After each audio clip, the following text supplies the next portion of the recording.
Hi friends, तर आमच्या तिकडे 2 दिवस झाला सारखा जोराचा पाऊस पडतो आहे. तर अशा वातावरणामध्ये म्हटलं चला काहीतरी गरमागरम बनवूया. आणि आयुष्यही शाळेतून आला होता, तर तोही म्हटला की मम्मी काहीतरी छान असं बनवून दे.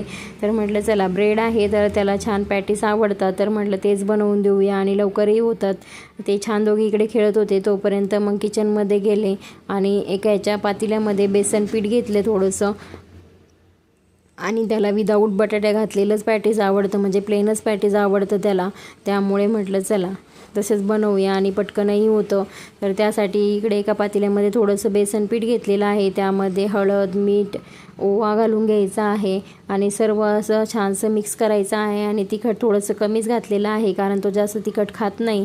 त्यानंतर कढईमध्ये तेल ठेवलेलं आहे तपायला. तोपर्यंत ब्रेडचे काप करून घ्यायचे आहे आणि हे काप आपल्याला बेसन पिठामध्ये बुडवून ते छान असे कढईत दोन्ही साईडनी क्रिस्पी होईपर्यंत तळायचे आहेत.